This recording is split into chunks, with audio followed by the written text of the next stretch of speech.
Hello, this is Kurt Doolittle from the Natural Law Institute. I'm here with my friend and author Noah Revoy. He's written a book that he will show us momentarily by raising it up in front of us and say, "Become immune to manipulation." And this is part of this interview is part of our author series where we interview an author chapter and do a chapter by chapter walkthrough of the book, and usually there's more color added. And we've done chapters. We've done an introductory piece, chapter 1 and 2, and I believe today we're on chapter 3. What's Yes. the title of chapter 3, and what are you trying to get across in it? So the title of chapter 3 is The True Cost of Manipulation. Most people recognize that if they use manipulation, they can get something for it. What they don't realize is that comes at a tremendous Mm-hmm. cost. Mm-hmm. So it's not just being immune to other people using manipulation against you, it's becoming immune to your own desire to use manipulation to get things and the subsequent destruction that causes to your reputation and to your relationships with others. Very smart. So we tend to be immediately focused, and we're not intertemporally focused, and we don't realize the damage this costs. It's a sort of is it sort of like the parable of 17 lies? For every lie you tell, you got to tell 17 more, and for every one of those, 17 more, and for every one of those, 17 more. And so eventually you have a nervous breakdown because you've told so many lies, you can't remember how to keep it. So it's just better not to lie at all. Well, and the only people that can maintain a lie over time are those who lie to themselves, which means now your perception of reality becomes so distorted that you can't make good decisions. And you'll see that some of the best liars, you look at them and you don't see deception. They actually believe what they're saying. Correct, which is the only way to lie, Yeah, effectively. So are you saying that manipulation basically follows the same problem, that causes the same consequence? absolutely. Once you start manipulation, you have created a relationship with the person, whether you're manipulating yourself or others, where you have to either continue that manipulation or even to expand it by justifying why you've done it. And you'll see this with people with their children when they use manipulation with their children, that the children start to get older and they start to realize that certain things they've been told aren't true. So now they get told, well, I told you that thing that wasn't true, or I used that manipulative tactic on you for your own good. And now they have to set another whole round of manipulation to try to explain why it was for their own good. And it just builds up on top of itself. And what usually ends up happening is that the relationship completely breaks down. Mhm, mhm, mhm. We're seeing that on a civilization-wide scale right now, Mm. where the narratives that we've been taught or told throughout our entire lives, the things that the boomers considered to be almost the religion of the state, is now being seen to be a bunch of manipulations and lies. And it's caused a general distrust in government. And we're actually at a point now where the very idea of a trusting government that you can put some level of faith in is considered unimaginable. And that's a problem because you can't have a Oh, yes. civilization without government. You certainly can't have a participatory government. And Mm. I just want to throw in here that this is the reason you don't want to have a first past the post electoral system like we do, which guarantees only two parties. So what we really don't have, you don't really get parties that represent things. You get parties that consist of dominant coalitions and weaker coalitions. And as such, what happens is parties are just stuck, and then there's changing between, and then all that happens is what coalition is under the strong party of the moment or the weak party of the moment, which is of course what's going on. But more importantly, what it forces you to do is you can't tell the truth as a politician to get elected. Whereas if you can, you can be part of the Green Party, which I like to make fun of them because they're nuts. I mean, it's not they don't have a moral ambition; it's just that they're nuts. The Green parties in Europe are crazy. But on the other hand, you can say honest things, Yeah, right? yeah. And I mean, you're seeing that the right party in the opposite end, the right party in Germany and France, they're starting to say honest things. And so the problem with our system is when you're homogeneous people, Or it actually can be spelled either way, with the E or without the E. I'm an American, so I spell it without the E. Um, your homogeneous polity, then the only purpose is the selecting a market. But when Mhm. you're the more, in other words, that's why the two-party system works for small or polities. It's why the no party system works in tiny polities, right?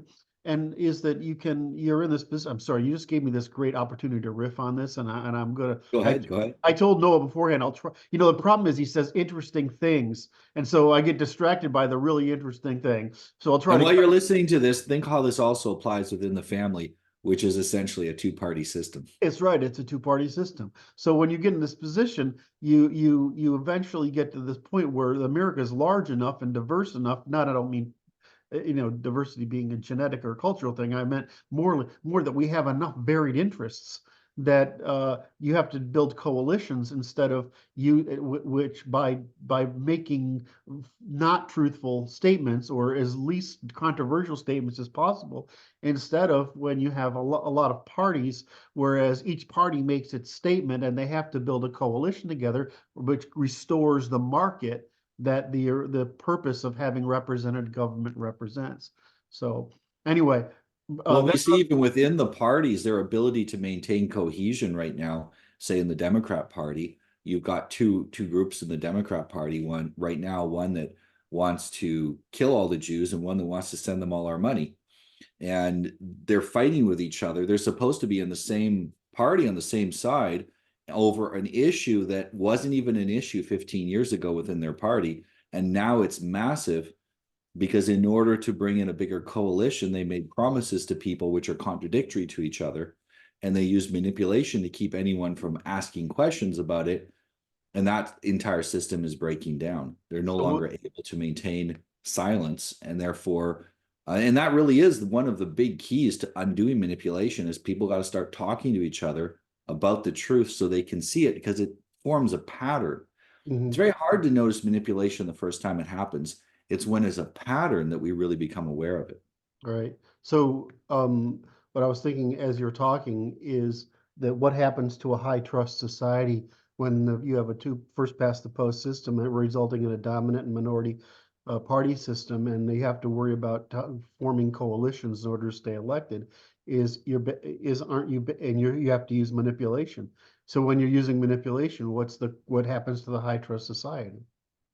It rips apart.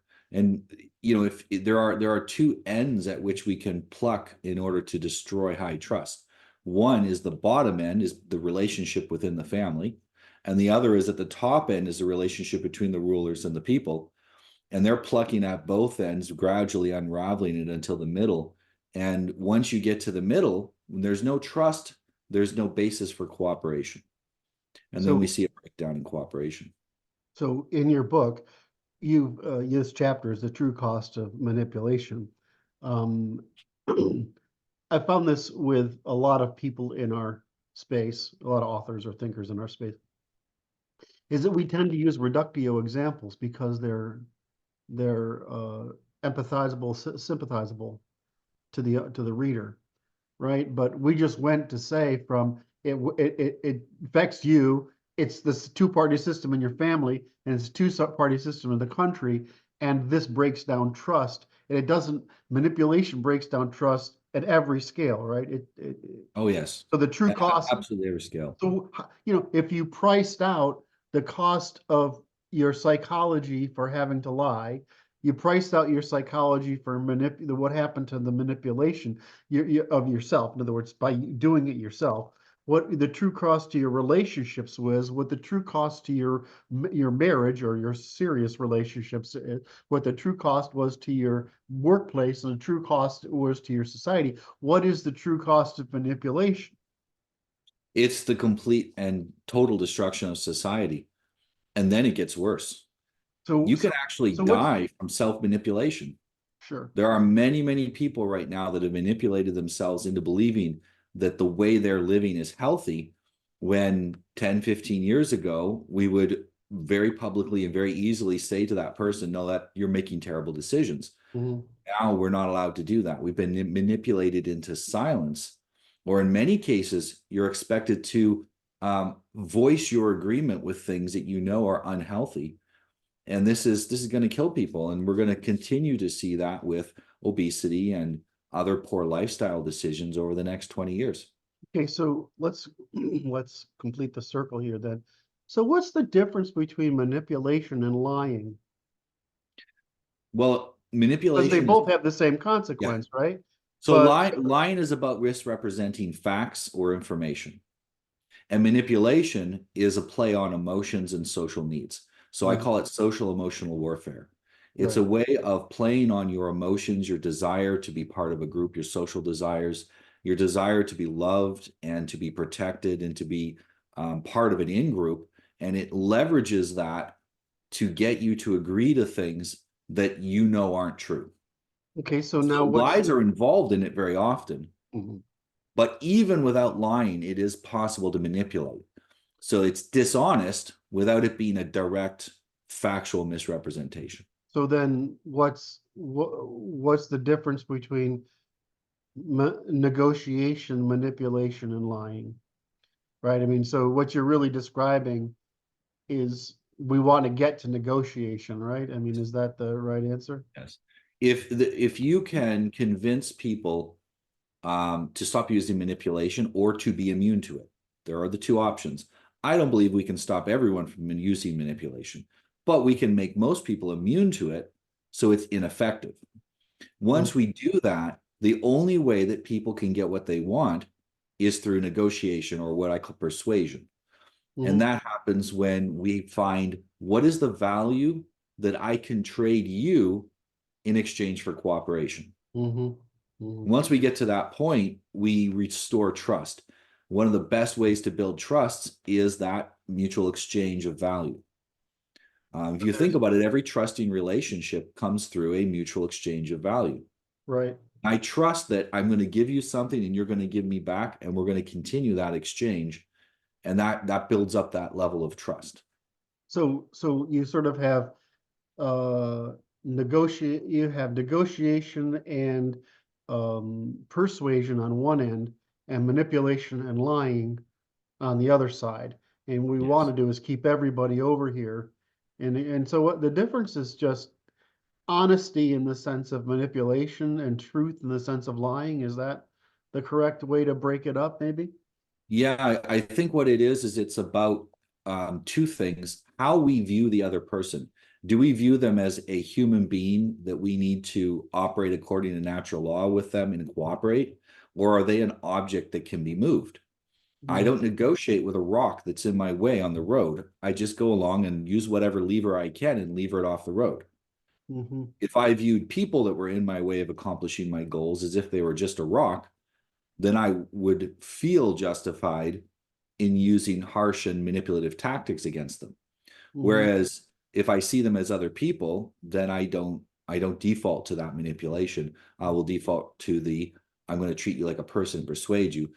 And so it is both the truthfulness of it, the honesty of it, as well as seeing that person and realizing that we need to pursue reciprocal relations Mm-hmm. in Mm-hmm. order to be healthy in the long term. Mm-hmm. So, okay, so God, that was a wonderful introduction to the chapter. That worked out great. So so in this chapter, you walk through a set of examples, if I remember correctly. Mhm. And sometimes it's useful to you to go through those examples. And so I thought maybe we'd you, because we've just covered the high level, which is really the lesson of the chapter, is that just negotiate and persuade, be honest, don't manipulate, and don't lie, and then you'll have the costs to you over time will be much better than the temporary benefits you may get from manipulation.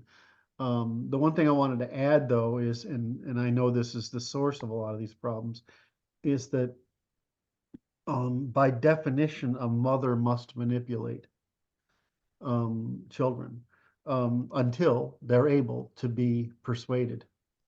And so what we get is what I call storytelling, right, which is loading and flaving. Now, it's really training, not manipulation. Does that make sense?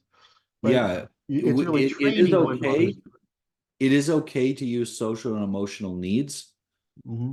when you're making it reciprocal. So the Yeah, mother said the kid doesn't need to know why to do these things.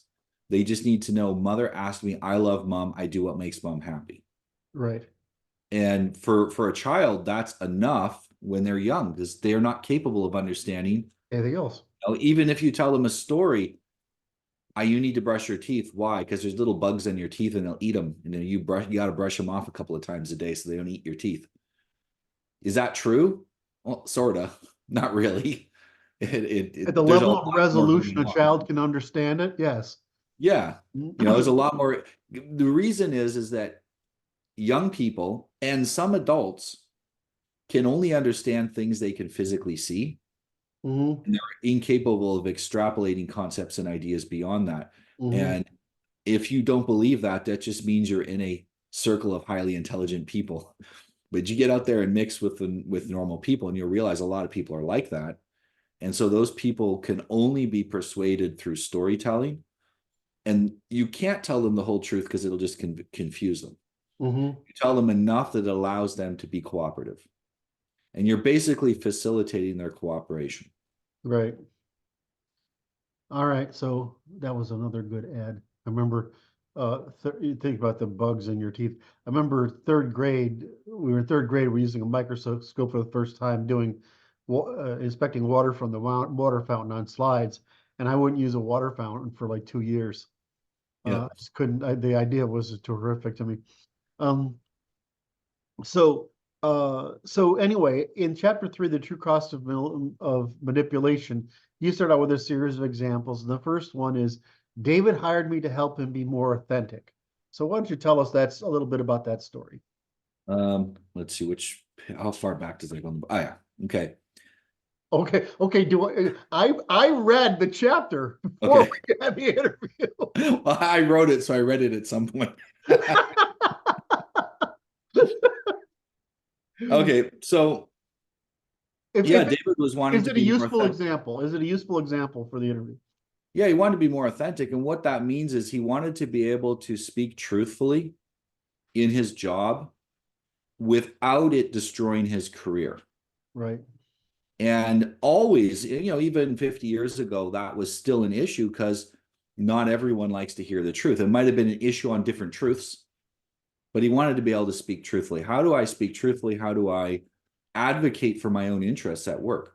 It is your job if you're working for someone else that to advocate for your interests. You can't expect them to guess what you need or to guess when you're struggling. You have to advocate for that. So he hired me to help him with this, and it wasn't very long after he hired me that his company was bought out by a much larger multinational. So it was maybe a 350 person company bought out by a company with tens of thousands of employees.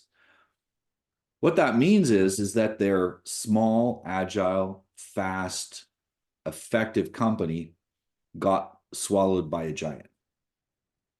So now they have to implement all of the giant's policies. When the company was small, they had to eat what they kill. What that means is that their productivity meant they got to take home a paycheck essentially. Hmm. And if the company wasn't run well, then it wouldn't be effective. Hmm.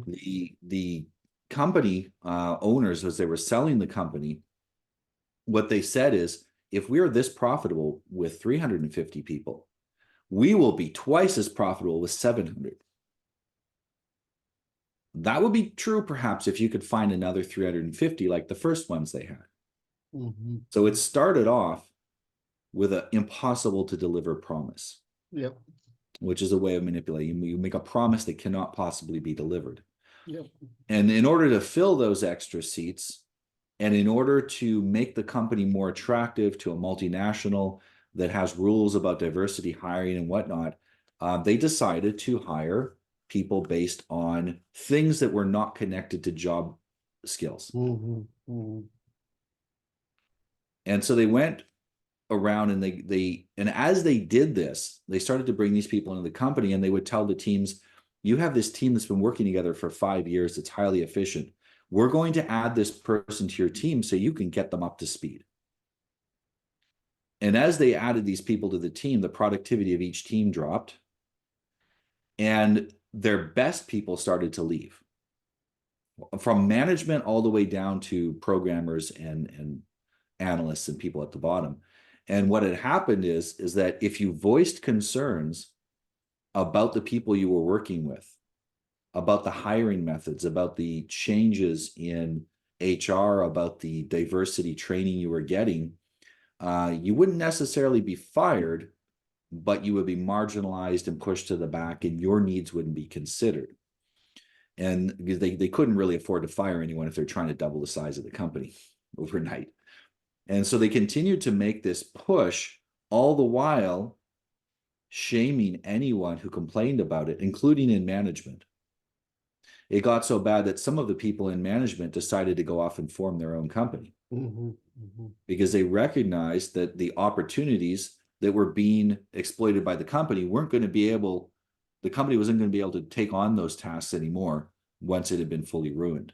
Yeah. And so we watched a highly productive company that helped a lot of people make a good living fall apart because people had manipulated themselves into believing that you could double the size of a company overnight and double the profit, and you could do so with people who weren't picked based on their productivity. I just want to throw in a confirmation from my experience. I've bought a lot of companies in my life. I mean, I know I'm a nerd. It's hard to imagine that I'm serious enough to run $100 million businesses, but I can do these things. And so our thing was, I put software in, and that all the software does is basically say, do you have some sort of plan here, and can we measure it? And otherwise, leave them the hell alone. If they need business advice, you give it to them, and you want to create a relationship to help them. And so you help them whenever you can, because usually bigger companies can afford the marginal talent. That's the real reason you want a big company, is if you have a big company, you can afford to pay for the 1%, half 1% guys. The difference is you can also leverage those 1%, half 1% guys across companies that when you buy them, that can't afford to hire that guy. It's especially true in sales, right? It's obviously true in my business, which is technology, marketing, and advertising, right? But when you're in the sales capacity, a small company can't hire a good sales guy, right? It's too hard work for him. But if you're a big company, you can. But so the great thing is to have a big company that has sales and top 1%ers who can afford it because they're pulling from all these little places. And then you give them software and you say, I'm here to make you successful. I serve you, right? But a lot of those big companies, they don't work that way. They're not thinking about it as a human organization. So again, they're treating people like objects or tools to accomplish a task, rather than recognizing that they're humans and we have to deal with them reciprocally in order to have cooperation. That's why this is subconsciously, I'll tell you what, this is why I sell companies when they get big, is because I'm unhappy doing that. In other words, if I can't have some relationship with people, that limits me to like 1,000, 1,500 people, right? I want to sell the company after that or have somebody else run it, which is which happened when I left, is for the same reason, because I don't like it. But that's because I grew up in the frame that you're teaching, right? I mean, you and I have very similar ethics. Anyway, so the rest of your, sorry, you keep talking about fascinating things. So you start out with David, but he's just the reductio example. The next thing you talk about is spotting the manipulation and what the costs are, but then you walk through the entire hierarchy of costs.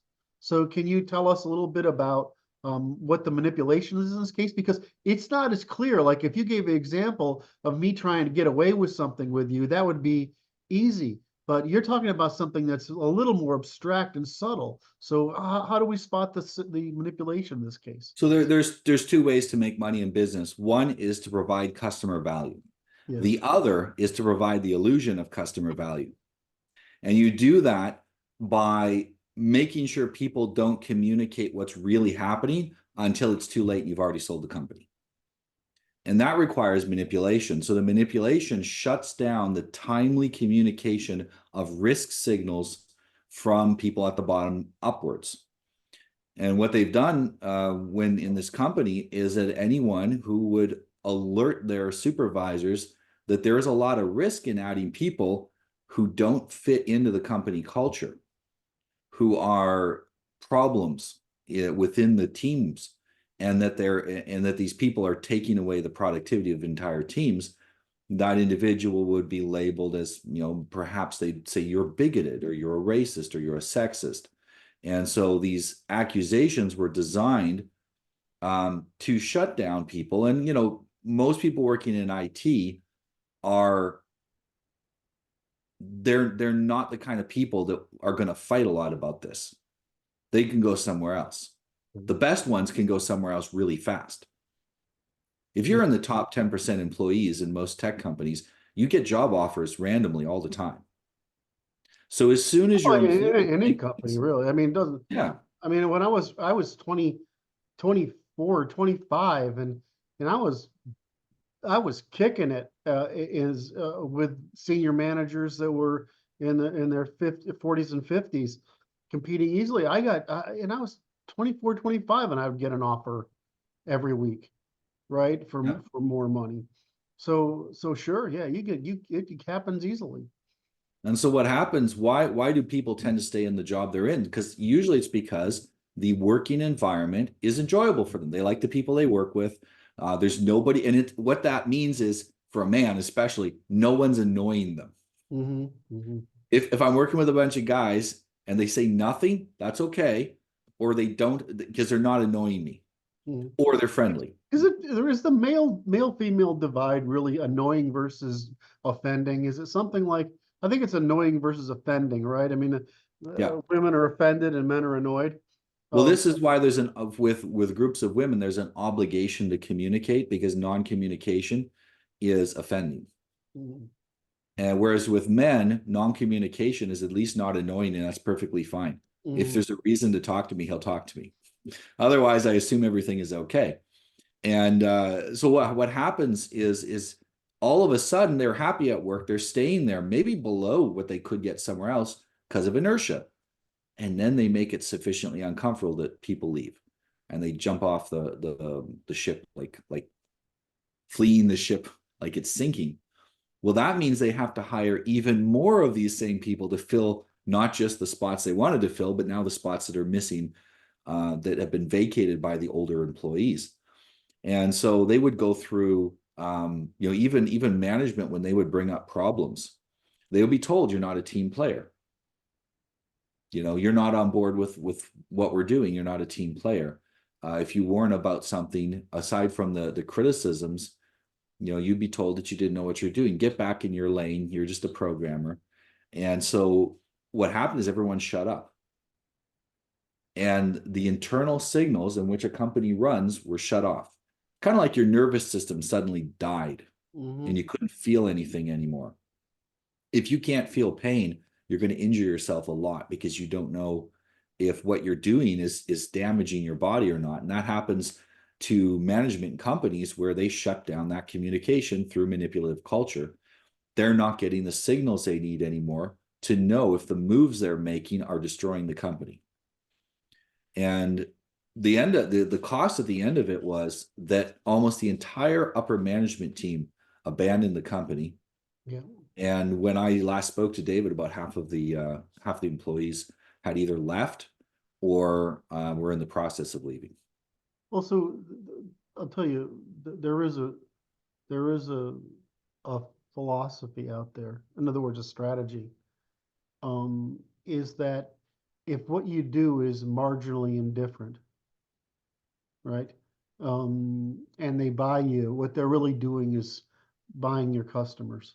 Yes. And so your management team, it's an unnecessary overhead cost.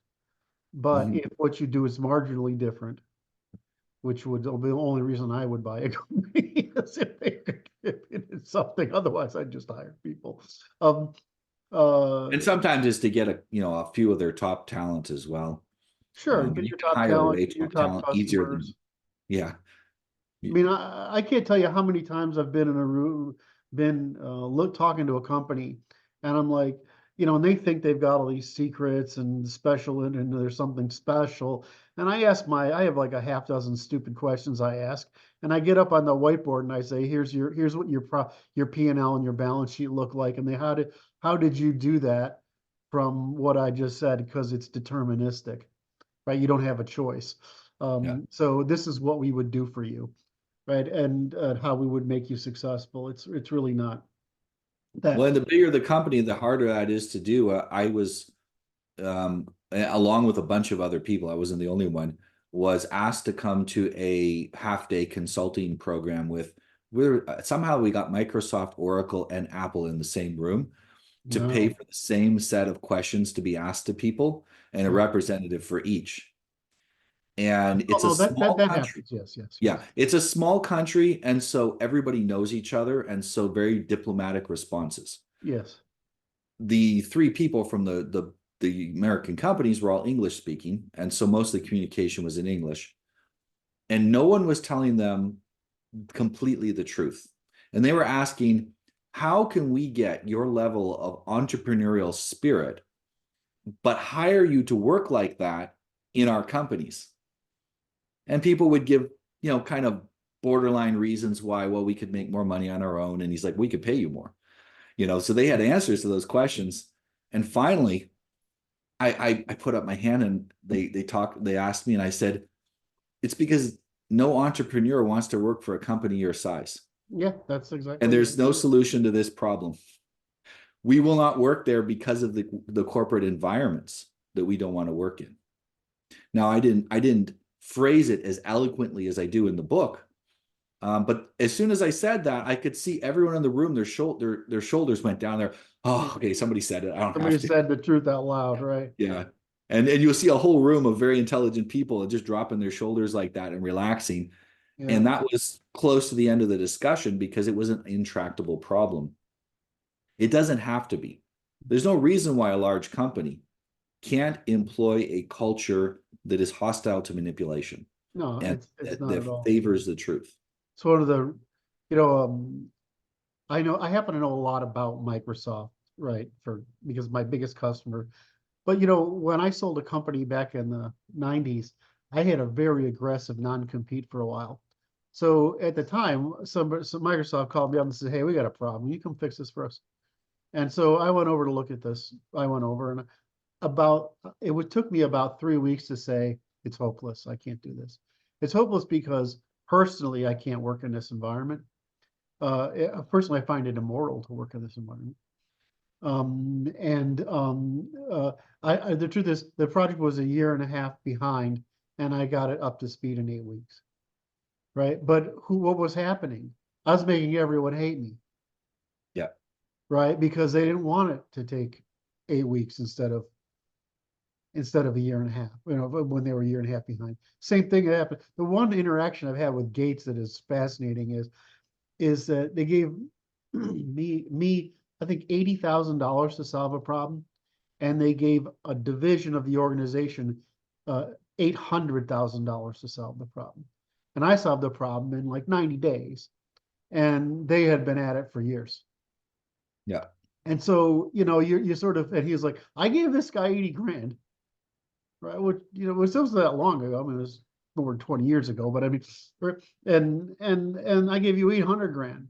What happened? Well, it turned out that those people actually spun out of Microsoft and founded a company, and they did fairly well for a while. But anyway, so my view was that's what they were doing, right? Yes. They were doing that. So Well, so here's the thing. If your company has a corporate culture that makes manipulation either necessary or favorable or whatever, then you don't just get it used by your employees on your benefit. They also use it against the company and against each other. And you end up with every man for himself ship.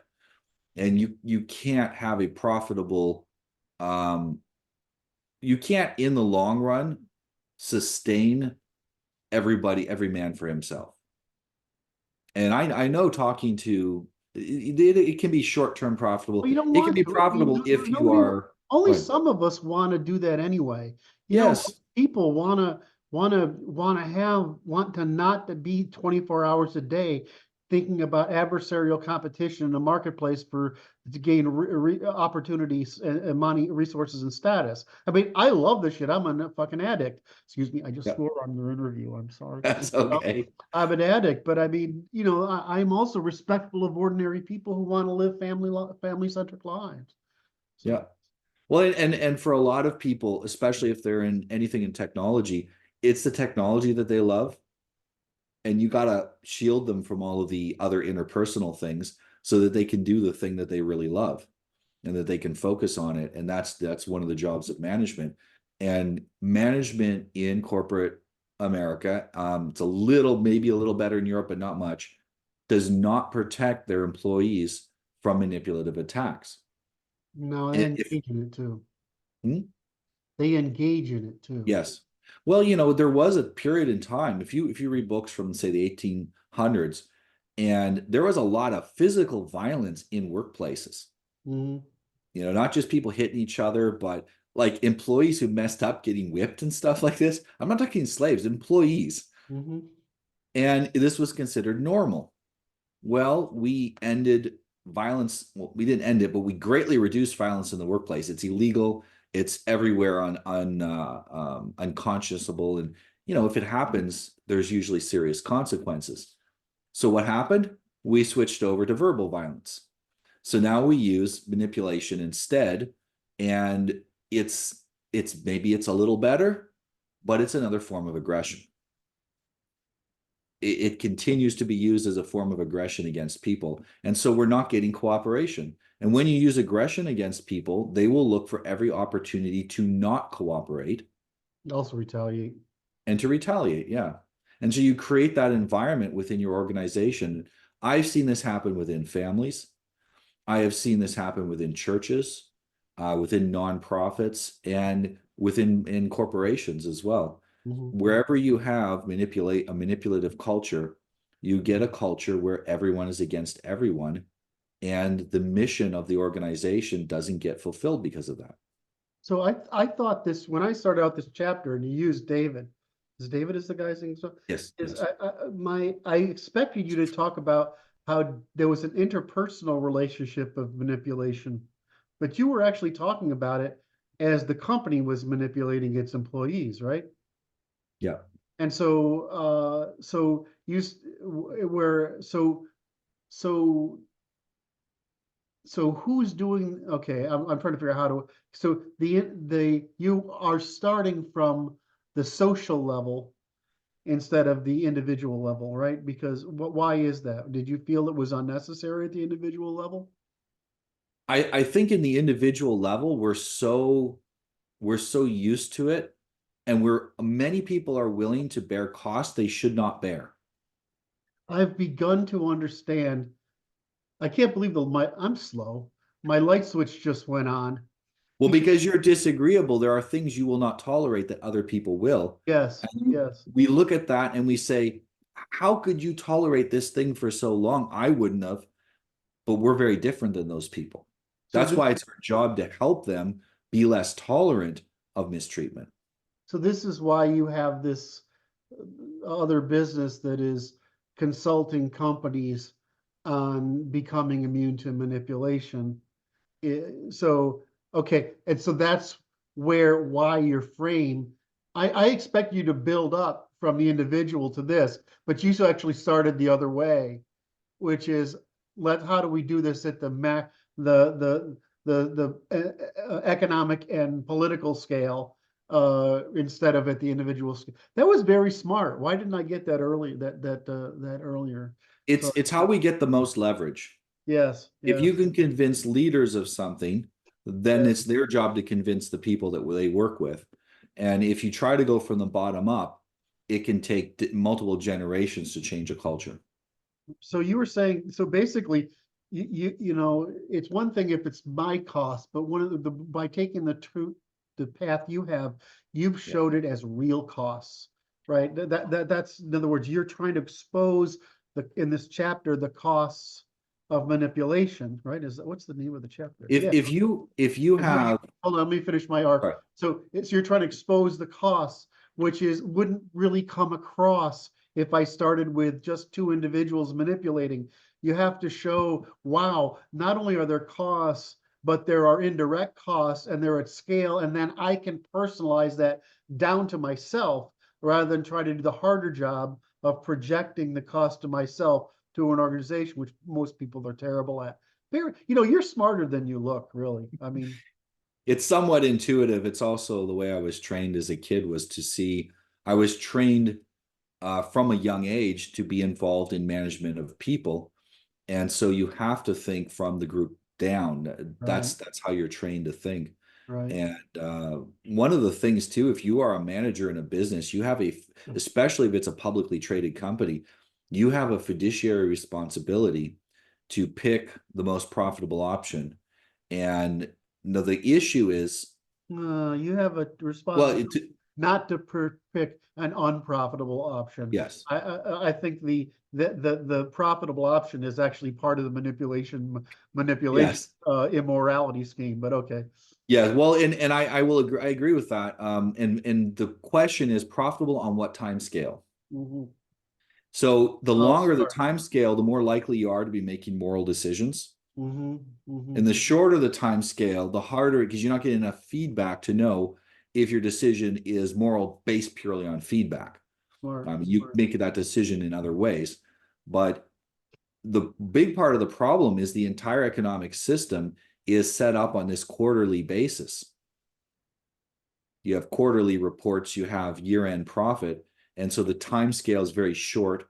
And many companies will take shortcuts to profit that involve manipulation, but in the long term, destroy the value in the company, or in some cases, parasitize off the value of the culture itself. And then that they expect to escape that cost. That So, happens if they're the only one doing it, but if everyone's doing it, there is right. no escaping the cost. So in the next section, you say under spot the manipulation. You're saying that, this is I love interviewing you or any author because I tend to read as a scientist, and that's not always good. And so the what I love with this section is that you're saying it was out in the open. Everybody knew what was going on.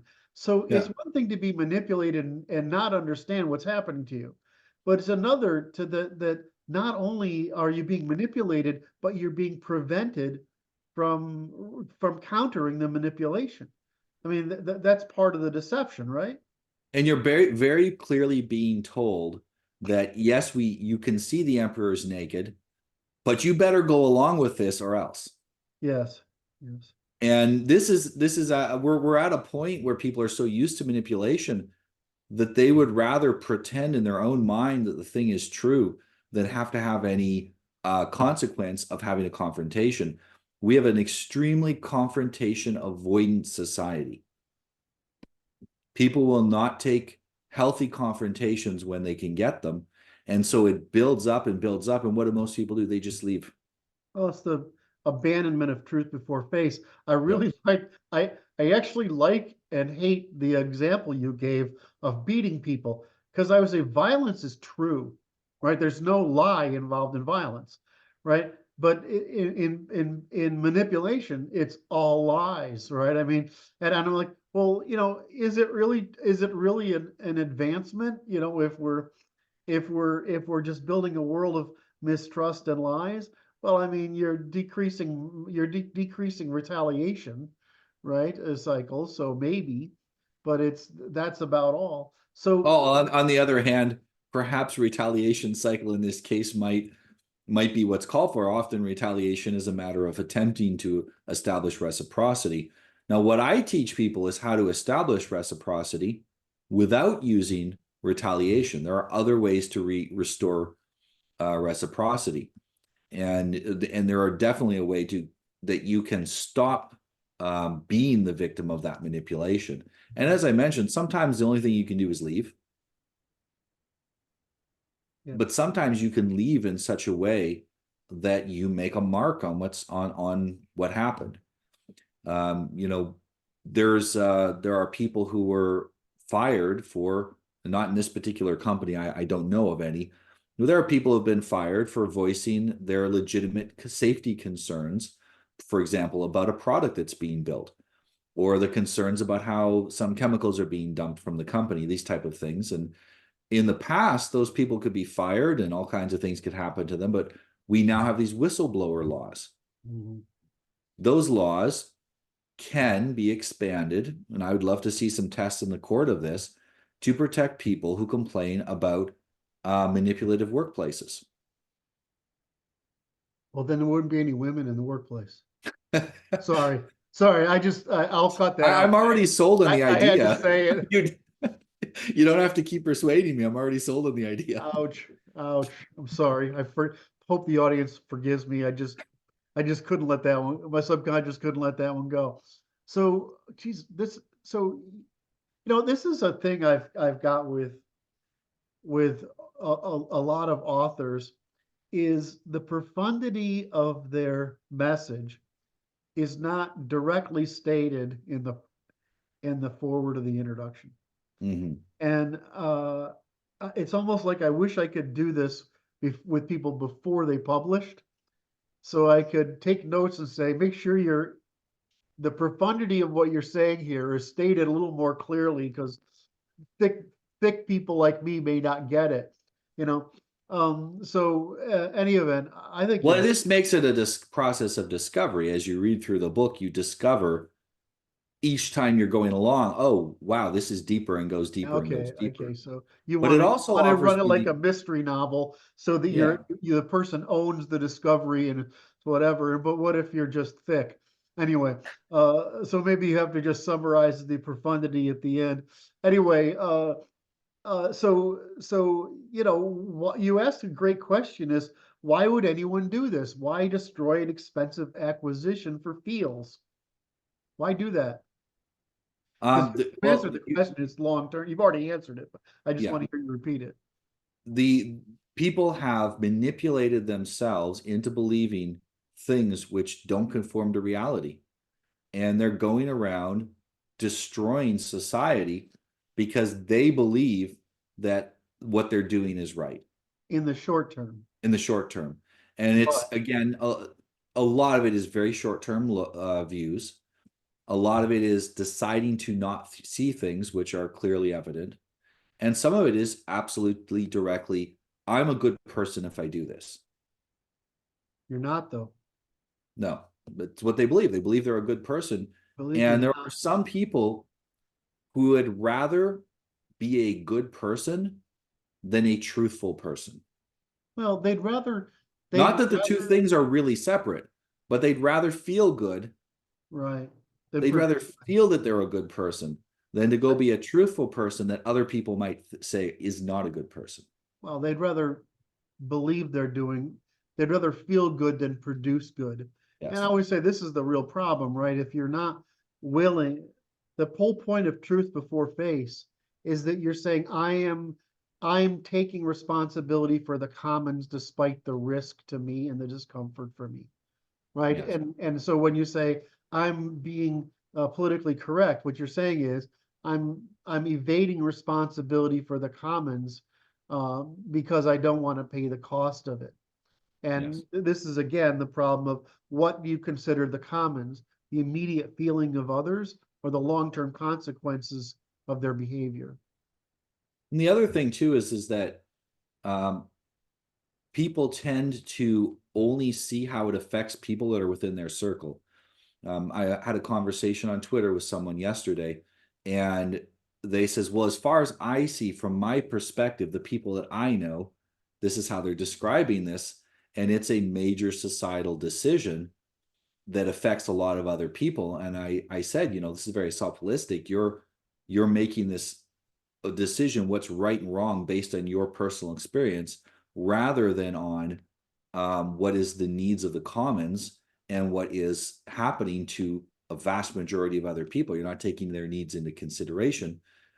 And she was unable to see that. She actually replied, I'm a woman, so how could I see it from any other position except for from a woman's position? Right, right, right. She couldn't even contemplate the fact that it's possible for an individual to put themselves in place of another person and consider that person's needs when trying to persuade them to participate in some activity. Right. And so for a lot of people, they can't do that, which means they're incompetent for leadership or decision making in the commons. But there are so many people like that that are out trying to take leadership roles and trying to make themselves feel better by imposing costs on others. And So, they always talk about the benefits as well. If I've done, before I wrote the book, I did a bunch of surveys about it, and I asked, is it okay to manipulate someone if you believe that the outcome is positive? And then I asked, is it okay, or would that be wrong? And I did one for men and one for women. Almost 100% of men said, even if the outcome is positive, the way you got there was wrong. yep, And almost 100% of women said, as long as the outcome is positive, it's okay how you got there. right, exactly. And the problem with that is, again, it's that short-term thinking. In the moment, the outcome is positive, Right. not in the long term. In now, a little later on in the chapter, you give an example of the client whose was a doctor whose wife had an addiction. And this brings it down to the personal. And then you go up to the public and the environmental costs. And I would say the cost for mankind would even come next. So how so my I sort of like the trajectory we're on, talking about the increasing scale, but and so I really want to go to the public and environmental costs because we've covered that so well. But given that you started out with the top down, I'm sort of feel like we should put in this example. So Yes, I think this one of the marriage is very important. This was a couple. He's a doctor, and she had gotten addicted to alcohol and painkillers and oxy, I think. And brutal. this, if you're a doctor, you have to be very careful to never get caught with any illegal substances. You can lose your license as a doctor. Yes. And if your wife is taking substances which she's not been prescribed and she leaves them in your car and you get pulled over, they're in your possession. You might as well have been using them yourself as far as the law considers it. You're going to be in trouble for it. There's no distinction made. And for also out of concern for her and her deteriorating mental and physical health over these addictions, he came to me to help her. The problem is that she was so skilled at self-manipulation. She's a very intelligent lady. Sure. She was so skilled at self-manipulation that she had both manipulated herself into believing that these were necessary coping tools, and at the same time that she wasn't actually using them. And she could lie to me and say, I once started a session with her and she told me, I asked her, so when's the last time you drank? He says, oh, it's been more than a week. But actually it seems to have been more than 2 weeks. In the conversation, she reached down and picked up a beer can and drank it and put it back down again. Yeah. And she said it to me with no indication of lying. I Right. am a human lie detector. I've been trained how to detect Sure. lies. Sure. There was no indication because she had manipulated herself into believing it. Now, once you get to that point, it's very difficult to help you because you're beyond believing you even have a problem. Mm-hmm. Mm-hmm. And it was unfortunately, I wasn't able to help her because her manipulation was so deeply entrenched into her psyche that she wasn't able to remove it. And there was a time when she could have been helped when she was younger, probably. I didn't get to her in time is the problem. Mm-hmm. The and a lot of the, I won't go there. It's too negative. I deal with this problem different in a different category than you do, but I say it's addiction response is that people have an addiction to believing things. Yes. And they create this addiction to believing things. And you'd say, well, it's just a psychological addiction. I mean, well, yeah, it is a psychological addiction, but they're still acting with an addiction response. And you can tell simply by how they defend the test isn't the positiva. what they say. The test is, how do they react when you threaten the deprivation of what they're addicted to? That's how you know they're addicted, that it's provoking an addiction response. And so yeah, it's like, so you people can say whatever they want. I mean, I realize my work is largely via negativa, right? You have to be the positive most of the time, and in my work I have to basically be a prosecutor, right, in order to get the truth out of people. But so I find it fascinating that you get these addiction responses, and people can. It's amazing what people can believe. Like Well, people will say it's I'd just like to believe I'm psychological. tall, right? I mean, Well, people will say it's just a psychological addiction, except your brain produces chemicals when you think about those things that are making you happy in some way. And the chemicals that it produces are the same ones you get when you take heroin or other types of drugs. So it is highly addictive to fool yourself into patterns of belief that comfort you, despite the fact that they're obviously not true. And the only way you can get people out of those positions is to make them so uncomfortable, ideally quickly and shockingly. yeah, I see the quick and shocking downfall of the West in the last 6 months to a year. And yes, instead of going, oh my goodness, what's happening? I'm like, well, finally, it's going to be sharp enough people wake up.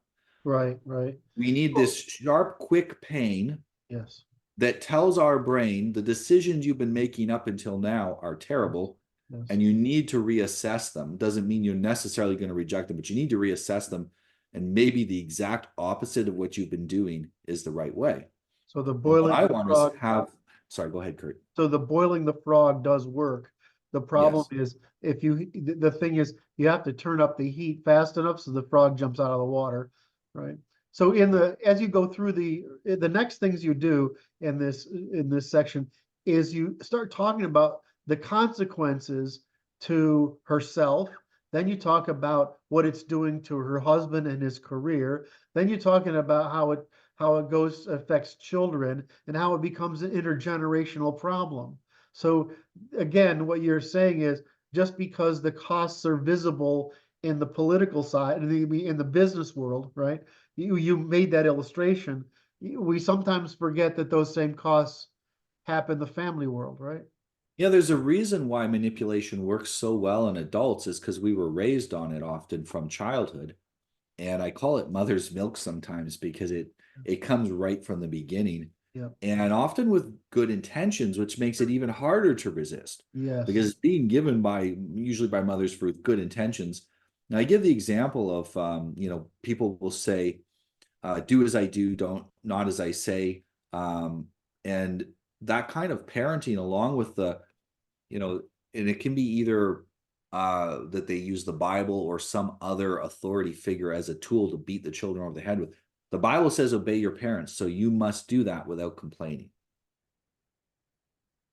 What happens is the child manipulates himself or manipulates the parent. I'm going to make you think I'm doing it. There's no internalizing of beliefs and there's no persuading. The mind of the child hasn't changed. All you're doing is stimulating those same responses that you mentioned earlier, non-compliance and retaliation. You're always training, so every interaction trains the person. Yes. Be conscious of what you're training them to do. Uh, Yes. So with my children, I want to train them that the way of life which I have chosen and which I promote to them is the best way of life for them, and that they'll get the best outcomes long term if they follow it. Not they have to do it. You can do it less effectively if you so desire. That's probably not a good idea. And in order to do that, you have to allow the children the room to experiment with not doing what you said, yeah. feeling the consequences of it, Yeah. and then going, dad's right. Oh, it's hard to teach people who are either less able or under stress Mhm. or without example, that the Yes. best answer is, I really love you and I want you to be successful and happy. And I can't take time to explain all this to you now, but please, for me and for the benefit of you, despite that you don't like it, please just go do it. Right? I mean, it's just what are those things? And that only works if you have a high trust relationship with your But you have children. to, but that's how you build the high trust Yes, relationship. exactly. Exactly. If you're manipulating your kids, they're going to feel that that appeal to emotion is one more manipulation. Now, what happens? Because let's not just treat all Yeah. humans as if they're equal. What happens if you've got a, and I'm not going to make any racial arguments here, but if you have one of those children that is highly impulsive, right? They're not highly neotenic, right? They're the opposite. They're, and so, we have the thing of they put the Asian baby in the crib and you can turn them around and they don't care.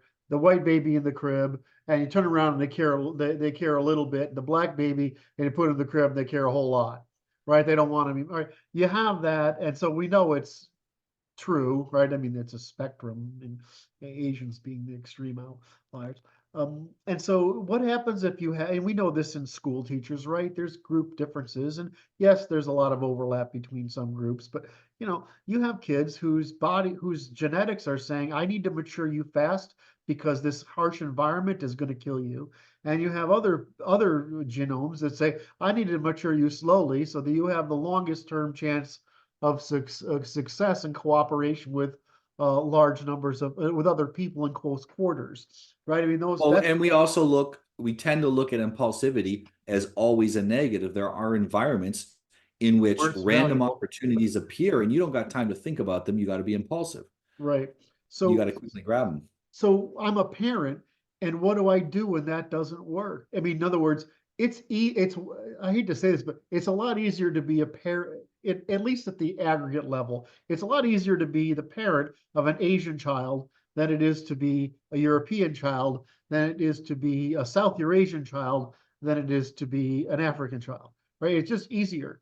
Uh, so the problem is when we talk about these high trust, high investment parenting behaviors, we're assuming that high trust, high investment parenting behaviors are equally accessible to all people, when the fact is it's actually the opposite way around. Is if you have a child like that, you need less training, and if you have a child like this, you need more training. And we don't train people to grow, to handle children the way we used to in intergenerational families. When your I have to generation, get something. what?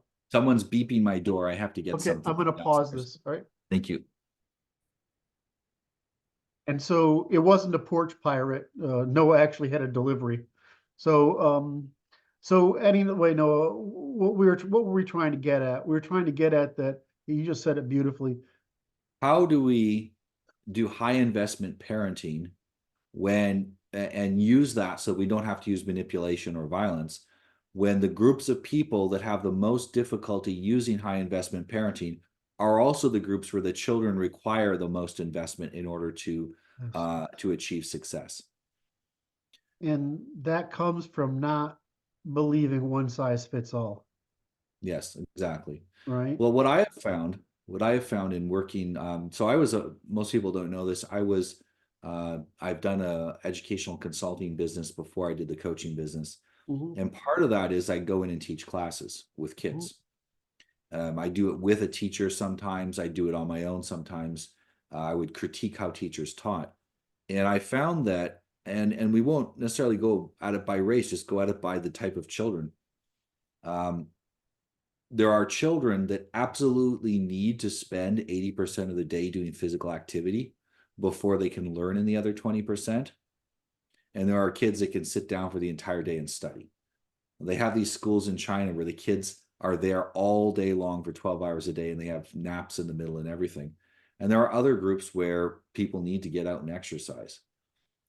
My kids are quite disagreeable and I don't have a problem with them, but the teacher has to seek cooperation with them or they will not cooperate. Mhm. They do not like to be told what to do. But if you ask them to please help me, they're right there to help. Yes, of course. And so we have to find what are the levers that work on those children. Is it social status that's a lever for them? Well, this is how you're going to get social status is by cooperating and growing. We have to find the levers that work on them. And historically, the way that we dealt with this was that groups where the kids needed a lot more investment and they weren't capable of doing it simply had a high rate of failure. The problem is, there's a lot of kids that just didn't make it. The problem is we're not willing to tolerate that in modern society. An entire group Tolerate of what? Tolerate what? a high group of failure to thrive amongst young people. If you go to certain parts of the world, it is young men either, and I've been told this by the people that live there, that young men either succeed or they don't make it past the early 20s. Mhm. Now, Right. what happens now is they end up in jail. So I want to get to what I think is the point here is that there's a difference in this context.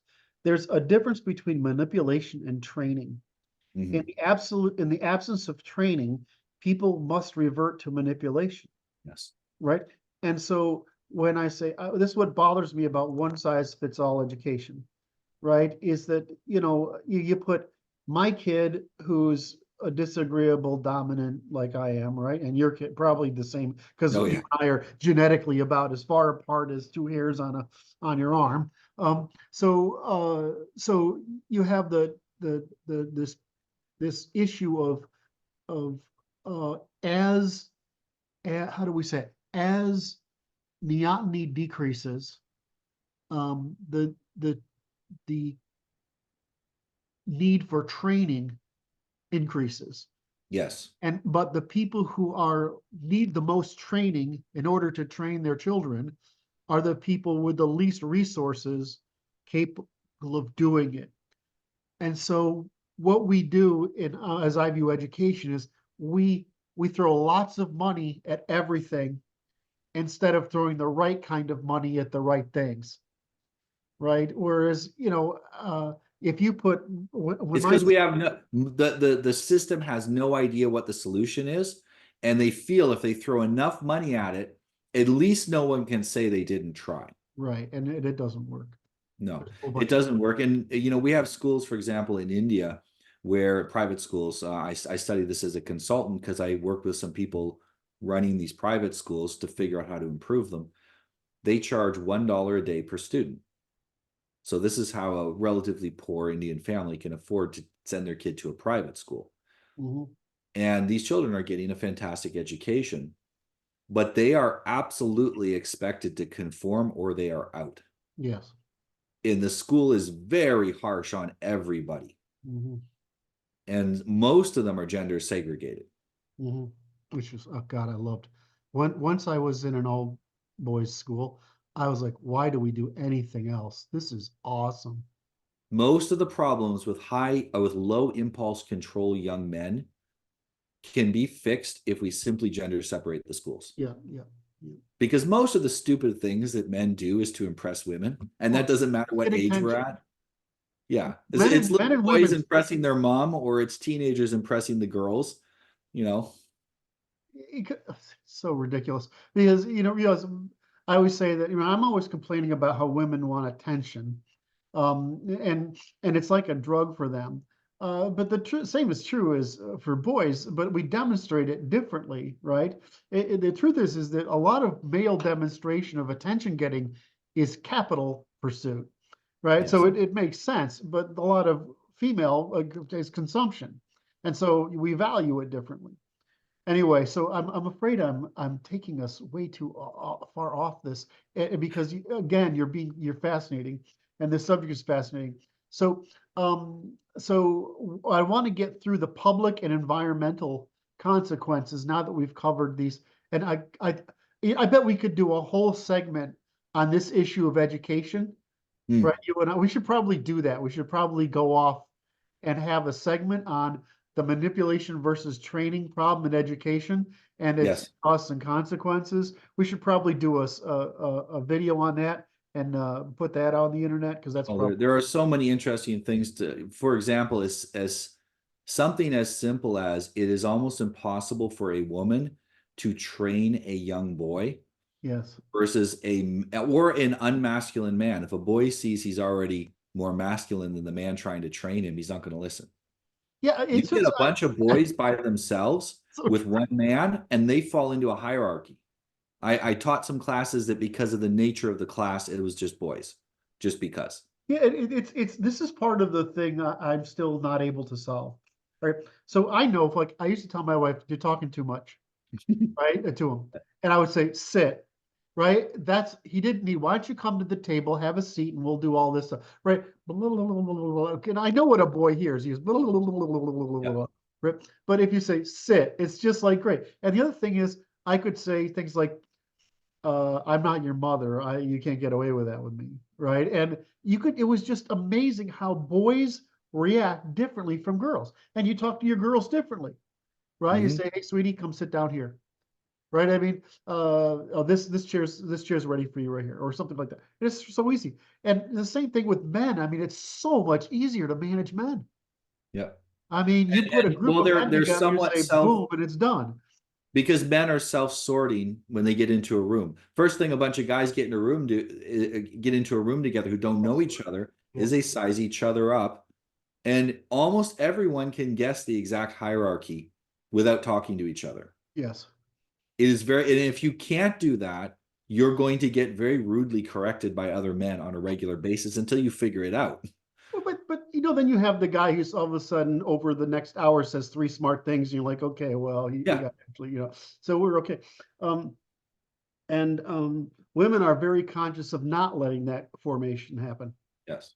right? So they resist that formation to happen. Anyway, Well, the part of the reason is that a man sees the group and says, if I'm part of this group, my status is in the group. Whereas the woman sees her status as compared to the other women in the group. that's So the right. man can be at the bottom of the hierarchy of That's an fine. amazing hierarchy, and Yes. he's still like, yeah, I'm on the best team. I, Whereas a I, woman can be at the bottom of that hierarchy. She's just says, compared to the other women in my group, I'm not doing well. yeah, I remember thinking this is a great example. I'm 5'7", right? I'm the same height as um, Tom Cruise, right? He's actually a little bit taller than I am. So so I'm sitting, I'm in college, I'm in high school, and I'm at a high school where the football is the best in the state, right? And so I'm in this, I won't mention, I actually remember the house, where it is in this little town, Cromwell, whose house it was. And I'm standing there in this circle of guys in the football team, and I'm there, and their shoulders are up here, right? And I'm like, I am the lowest guy here, and I feel lucky, Yeah. right? That it's fine. I'm the Yeah. lowest guy here, and the fact that they'll have me without saying get the hell out is good for me. Yeah. And I think this is also the reason why these very different social dynamics make it almost impossible to educate post-puberty boys and girls together, is because one group's trying to sort themselves out into a male hierarchy, and the other group is trying to prevent any sorting into a hierarchy, Correct. and they come into conflict with each other, and they come into same-sex conflicts as well over this. And I've seen this when managing groups of adults, when I have men and women together, the women treat each other quite well, and the men treat each other quite well when they're separate. But if I put them in the same room together, they start having conflict between each other over what they believe is the perception that the others in the opposite sex are having of them. And so it creates an unreal amount of conflict. Whereas if you just separate them, it resolves. And this is the thing: is we've been manipulated into believing a bunch of lies about what's good for us. Mm-hmm. And you need to you need to be able to experiment with these different modes of operation in order to find out what works. And I think we're at a point right now where people are starting to say, I don't believe what I've been told. And we're looking at the past and we're saying education was generally separate. Mm-hmm. Work was generally separate. Productivity came largely when men and women were separate, and everyone seemed happier to work that way. Mm-hmm.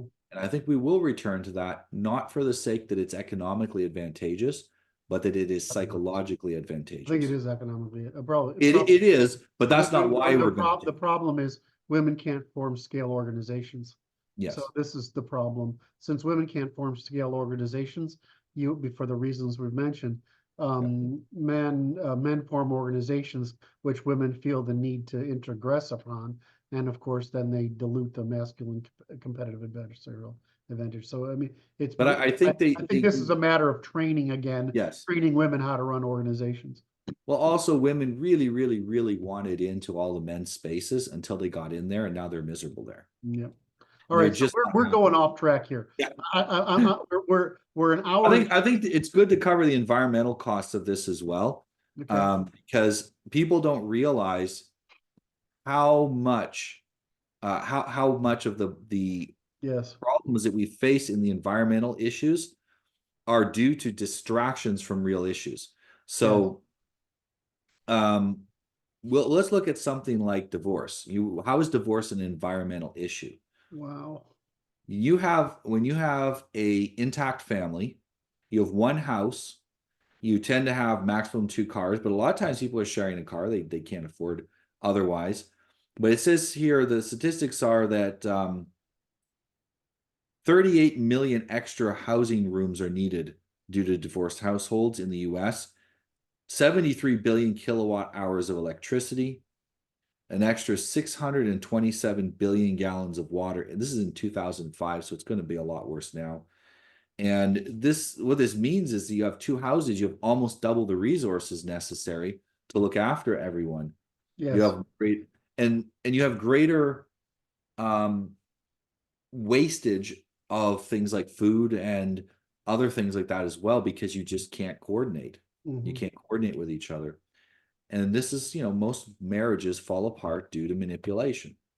Yep. If two people want to make a marriage work and they're honest with each other and they treat each other with reciprocity, it's very difficult for them to justify a divorce.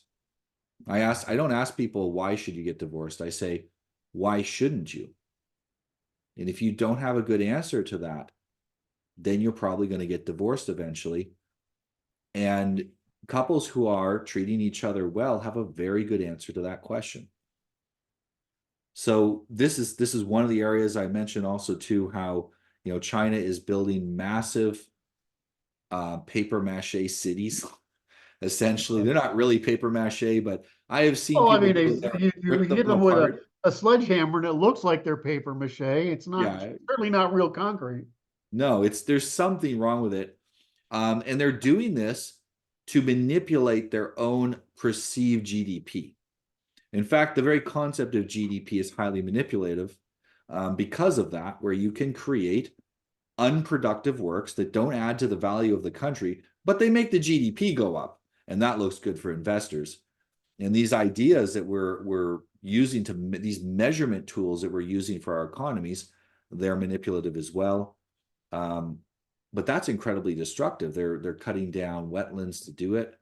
They're filling in wetlands and cutting down forests to build things. And of course, all of the environmental damage of making that cement, even if it is weak. Even the large industrial dumping of chemicals in the US, which is a far bigger problem than global warming ever could be, Mm. poisoning parts of the US that would in the time it'll take to clean that up is absolutely ridiculous, and it'll Although, never clean. we've done I just want to say that, the economists have studied this behavior and we've done a pretty good job of cutting that down Oh yeah. aggressively over time. But China's screwed. I mean, there's no groundwater that isn't poisoned at this point. Well, yeah, there's a certain point where you wonder if their fertility drop isn't just social, but partly due to the fact that they've poisoned themselves to a point where people just don't feel they have the health and energy to continue to have kids. And it's what it is it gave them fantastic growth in the 80s. You probably remember this back in the 80s when I was a little kid, my parents would say, eat up all your food because there's kids in China that are starving. By the early 2000s, 20 years later, they're an economic powerhouse. But they achieved that in part through hard work and in part through lying and manipulating and cheating. Mm-hmm. Well, now all of that's coming back. You can't cheat reality. You For will sure. eventually pay the Oh cost of yeah, it. you can fool reality some of the time for a little while, but you can't fool it all the time for a long time.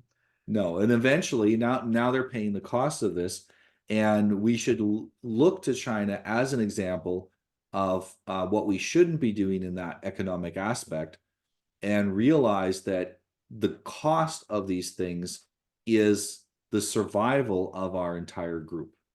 It's the survival of our nations. It is manipulation's a national security issue, because it affects the country's ability to maintain its cohesion. So you've covered the personal, the business. We skipped over political, which was more on China, and Yeah, the environmental, yeah, and the familial, and the economics of. I mean, in the book you have actual numbers quoted, like if you yeah. when you get to the two family households, which excuse me, two parent households, when they separate, they both increase costs by more than half. Oh yes, Right. absolutely. So you And get you kids get have kids have a set of clothes at one parent's house and a set of clothes at the other parent's house, so because you get a lot poorer, oh right? yeah, Right you when this get happens. poorer. Think of it. You get poorer. You no longer have the support of your spouse. Yeah. You no longer have that emotional support. You will lose a lot of your friend network when you get divorced. People do not realize that. Happy married intact couples don't want to hang around with their divorced friends most of the time because it's contagious. Yeah. And so you lose so much socially as well. And if you're using manipulation in your own life, you're gonna break your friendships that you have, because there's nobody who says, well, I just use it over here. No, Well, if I you know for use it, me, use I it. don't want to, I don't want those people to feel bad, like they Mm, have to choose. So I actually don't try to, I usually let years go by before I reconstruct it. And it's funny, when I sell companies, I do the same thing, is that I don't want to make people feel like I'm still there exerting an influence on their self-determination. So it's actually, if you get married and sell your companies, I mean, it's like you have to it's like, okay, I'm starting over from zero every time except I've got money. yeah, So which so is, it's a little easier. legit. But Um, most people don't, because most people are paying a lot more in those costs than they recognize, right, and most people are not capable of bouncing back. right. This is part of the problem with a lot of the elites making decisions, is they're capable of bouncing back from this. And our people aren't. They No, and most people aren't, and they go online, and sometimes they don't bounce back. There's been a bunch of intellectuals during the last 3 or 4 years that took stands on various common issues, which I Yeah, won't mention because yeah, YouTube doesn't like them. yeah. But those stands that they made, people wrote them off completely as intellectuals. You'll Right. see Taleb now. I mean, he's blocked everybody that exists on the internet. Me included. Yes. If you haven't been blocked from, it's because you have a new account. Um, and he was a well-respected intellectual before, and he was able to destroy that in a very short period of time for various reasons, Yeah, and they had to do with his own self-manipulation. yeah. Wasn't necessarily he was trying to manipulate other people. His own self-manipulation led him down directions which ruined other people's perceptions. Which is the what I sent him and why he blocked me was an Yes. explanation of what he was doing and why. Well, And you were trying to help him so that he I was didn't trying end to up help him, in but the situation. you can't. But that's the problem with self-manipulation. It's so ingrained into us that if anyone touches it, it's like an open wound. Yeah, yeah, And they touch it and we react with anger and fear because there's a reason the person did that rather than confronting the truth of the situation. And so the more that we get used to confronting the truth in ourselves and dealing with that, the more difficult it is for anyone to externally manipulate us. And all of these manipulations that we mentioned, from the international political level all the way down to the personal, they all start within us, because manipulation isn't like violent force where someone compels us physically to do something. We have to decide to go along with it and agree. so At some point, there's this is the problem with the what is it, permission not permission culture, that's where as long as you say yes, it's okay. Yes. Consent culture. The Consent problem culture. with the consent culture is that most people will consent to things that they know are wrong and are bad for them because they're manipulated into doing so. Right. So your whole summary in this chapter is that you've tried to, I mean, we've sort of, this one of my favorite things, chapters, is to discuss, because it exposes at all levels the costs, and you close with the costs are just too darn high to ignore. You use damn actually to ignore. And so so isn't it hard though for each of us to take on that responsibility of saying, I'm not going to manipulate, I'm going to be honest, I'm going to negotiate, and I'm going to persuade, but I'm not going to manipulate. Isn't it hard for us to do that? It's hard either way. Okay, In the pay long me now, word, pay me later. yeah, it's pay now or pay later. And hey, if you've got a really short-term mindset, that means you're probably going to choose to pay later. But for those that have any degree of self-control, you are going to have a lot more pain down the road if you take the manipulation path. And that's the only way to get people to change their minds. Moral arguments do not work on most people. You must use incentives. And if you see all the incentives connected with manipulation, you no longer want to do it. You start to see it as a threat rather than an opportunity. And that completely changes how you So calculate your this is a training interaction. problem too. Yes. Yes. So Yeah. so isn't this interesting that we used to treat people very close to domesticated animals because we spent so much time training our domesticated animals. But over the 20th century, and it's largely due to the integration of women into education, this has become, you're going to blossom into what you naturally are. So we're not going to train you. And it turns out that people are not happy No. because their intuitions are actually not help. I mean, it's like you can't do math. Well, you can't feel correctly either. You wouldn't think those things are related, but they're the same problem, right? You can't intuit the world correctly. So are the costs too high to ignore? And is this something we can all work on? I absolutely think the costs are too high to ignore. And what I want to do in people when they read this chapter is I want it to trigger their healthy levels of neuroticism, where they start to see that this is a threat. It's a threat to my future if I do it. It's a threat to my future if I let other people do it. And more importantly, because we're seeing it in the group level, it's a threat to my children. A lot of people will take a threat to their children much more seriously than a threat to themselves. And this allows us then to start to act. We have a limited amount of resources and time in life, and we have to act on the things that are most important first. And I want people to realize that this is one of the most important things they can do to improve their lives, is to act on removing manipulation from their life, both from their own behavior and to stop tolerating it from other people.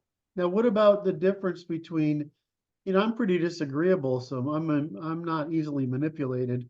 When I'm being manipulated, it's because I want to go along with it. But what do you do about people who are not systematizing? They're empathizing, and they're very agreeable, and they want to make other people like them and conform.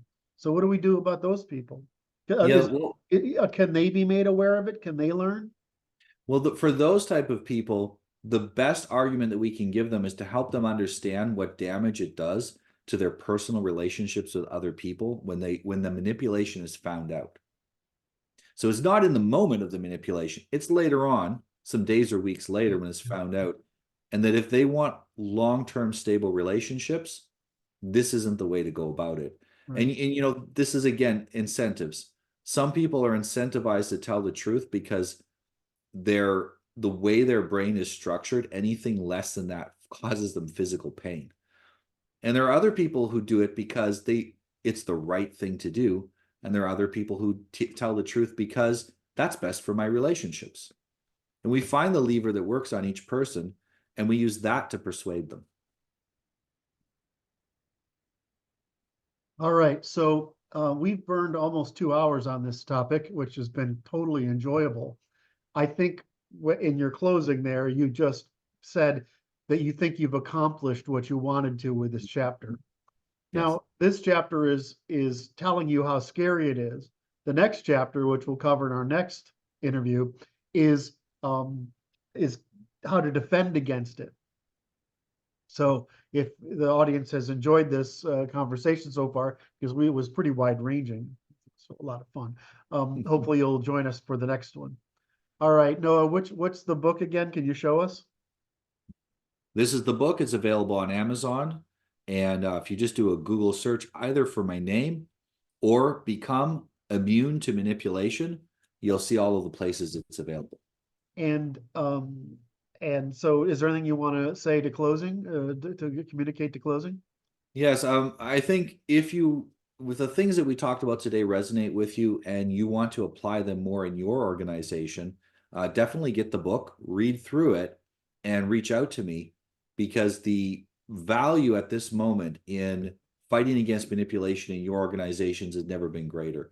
We're in a stage in history where people have finally started to say enough, and they're sick of what's going on, and they're starting to retaliate against manipulators.